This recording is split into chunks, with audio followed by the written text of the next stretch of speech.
دعائیں کرانی چھوڑ دی، کرنی چھوڑ دی، لینی چھوڑ دی۔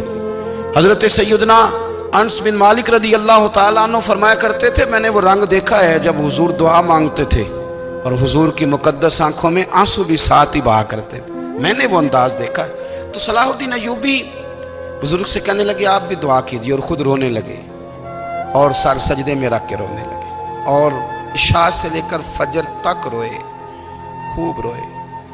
صبح وہ بزرگ آئے تو صلاح الدین ایوبی کا خوبصورت اور ہنستا ہوا چہرہ دیکھا، کہنے لگے آپ بڑے خوش ہیں، رات تو میں نے بڑے روتے ہوئے دیکھا تھا۔ تو کہنے لگے حضور وہ جو بحری بیڑا آ رہا تھا نا وہ پانی میں ڈوب گیا ہے، اب وہ نہیں آ رہا، ابھی خبر آئی ہے تو میں بڑا خوش ہوں۔ بزرگ کہنے لگے اٹھ سینے سے لگ، اور سونے کے بعد وہ بحری بیڑا پانی میں نہیں ڈوبا، وہ تیرے آنسوؤں میں ڈوب گیا ہے۔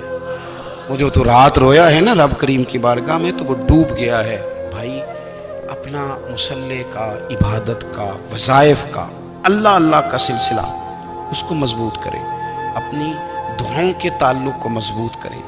دعائیں بڑے انقلاب برپا کر دیتی ہیں۔ ہم تھوڑے تھوڑے نا جب سے خشک ہوئے ہیں نا، خشک، اور میری تو جماعت ہی صوفیاء کی جماعت تھی، ہم تو داتا علی اجمیری کی جماعت سے، ہم تو خواجہ اجمیری کی جماعت سے، ہم تو شیخ احمد فاروق سرہندی کی جماعت سے، ہم تو صوفیاء کی جماعت۔ ہماری جماعت نے بھی وہ تعلق جو ہمارے بزرگوں نے بنایا تھا۔ بزرگ اللہ کے قریب کیسے جاتا ہے؟ تو ہمارے یہاں نا بہت سارے لوگ کہتے ہیں جی نظر ہو گئی تو کام ہو گیا۔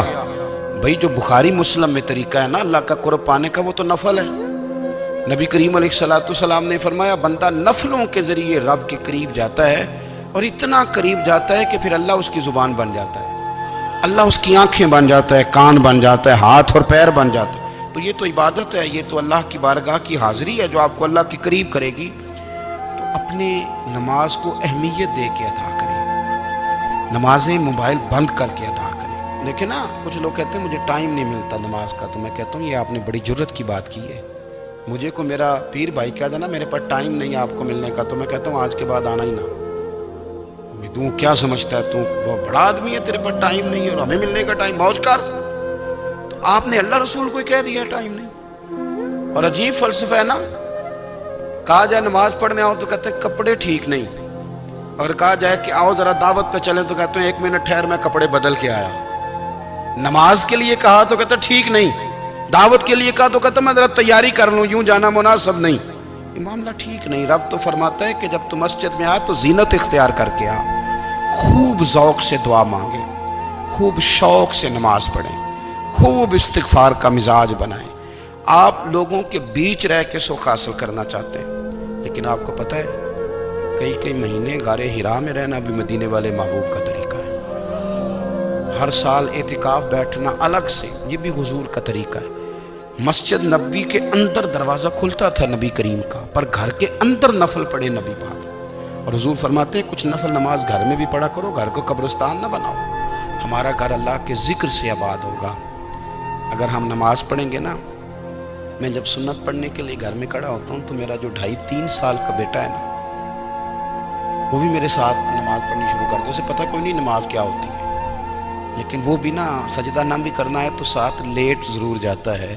پتہ چلا بچے لیکچر دینے سے نماز نہیں پڑھتے، نماز شروع کر دیں تو بچے بھی شروع کر دیتے ہیں۔